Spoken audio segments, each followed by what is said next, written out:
Pre, uy, pre, gising. Uy, gising. Tara, kape. Tulog pa tong mga to. Morning, Dad. Uy.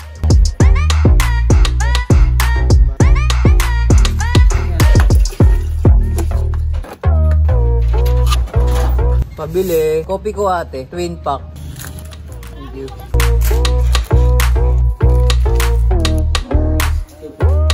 Let's go! Nakasabay kaming matandang babae na napakaganda. Ilan taon natin? 55. Mukha kang 18. Hindi po. Gusto mo nga ako, te. Gusto mo ako isa lang. Love you.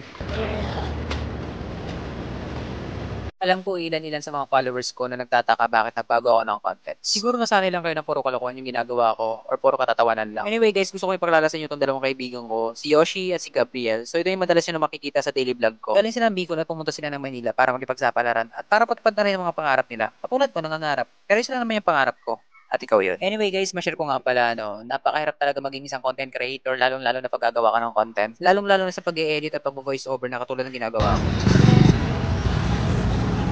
So nandito na pala kami sa pupuntahan namin at nakaramdam kami ng gutom kaya kumain muna kami ng pagkain ng ibon. Sa mga hindi po nakakalam, ang tawag po pala dito ay alateris. Yung itsura niya guys ay parang cherry tapos yung lasa niya ay sobrang tamis na hindi mo maintindihan na ewan bakit hindi ko nagustuhan. Siguro dahil ikaw yung gusto ko. So dito sa lugar na to ay nagtitinda sila ng mga fresh na talaba at fresh na hito. Makikita nyo naman talaga guys na gumagalaw pa talaga yung hito at buhay na buhay pa talaga. Maliban sa talaba at hito na binibenta nila dito, meron din sila dito mga fresh na isda. Tulad na lang nitong isda na to na naglalakihan na napakasarap ito pag nilagyan mo ng sabaw. At dito sila rin ng tulay guys ay may nagtitinda rin dito ng mga sari-sari store at mga iba't ibang klase ng seafood. Sobrang laki ng pinagbago ng lugar na to. Unlike before, sobrang daming basura at ang dumi ng tubig. Pero tignan nyo naman guys ngayon, sobrang linaw na ng tubig at wala ng water lily. Sa mga magtatanong kung saan lugar to, sa Taytay Rizal nga pala to guys, boundary ng Pasig at Taguig. Ang lugar nito guys ay kilala sa tawag na C6. Anyway guys, proceed tayo sa topic natin. Bakit nga ba itong content yung ginawa namin? Unang-una, hindi kami makapag-focus. So, napag-decision na namin tatlo na mag-daily vlog. Sabi ng isa, paano kung walang nanood? Paano kung walang sumuporta? Sabi naman ng isa, bakit hindi natin i-try? Wala namang mawawala kung susubukan natin. Which is tama naman. Sabi ko sa kanila, mag-enjoy lang tayo sa ginagawa natin. Yun ang napaka-importante. Pera, nandyan na yan eh. Kikita tayo, nandyan na rin yan. Sisikat tayo, nandyan na yan. Pero yung maging masaya ka sa ginagawa mo, yun yung napakahirap gawin. Kasi maraming tao ang hindi marunong makontento. Parang ikaw, pinag-bright mo yung jowa mo, naghanap pa ng much better. Tama, mali. So, kaming tatlo, sumikat man kami o hindi. Importante, nag-enjoy kami sa ginawa namin. Naging masaya kami at nagawa namin ng maayos. Siguro pinagbuklod-buklod kaming tatlo ng Panginoon dahil sa isang pangarap na gusto namin at hindi kami nagkakalayo ng gusto namin sa buhay. Yun ay magpasaya ng maraming tao at magbigay ng inspirasyon sa bawat isa. Kaya sa mga gustong maging content creator or vlogger dyan, huwag kayong sumuko. Laban lang, ituloy nyo lang. Darating din yung time na para sa'yo. At sa mga oras nito ay binahagi nila sa akin kung ano naging buhay nila sa Bicol at paano ko sila nakilala. Si Yoshi nga pala guys ay pangapat sa magkakapatid at yung pamilya niya ay nasa Mindanao. So pumunta siya ng Maynila para makipagsapalaran. Si Gabriel naman guys ay kaibigan siya ni Yoshi. So sinama lang siya dito sa bahay. Galing din siya ng Bicol at gusto rin niya maging content creator. At ako naman si Baris, bunso sa apat na magkakapatid. At ako yung taong napakasimple lang ang pangarap, magkaroon ng magandang bahay at sariling bahay. Sa pagiging content creator, napakahirap. Unang-una, kailangan mong tanggapin yung mga bashers, yung mga masasakit na salita na sinasabi nila. Pero ganun pa man, bakit ka magpo-focus sa mga ganung klaseng tao? At kung alam mo naman sa sarili mo na wala kang ginagawang mali. So hanggang dito lang yung video na to guys. Pasensya na kung sinaya pa yung 3 minuto. Abangan nyo na yung mga susunod mga videos namin.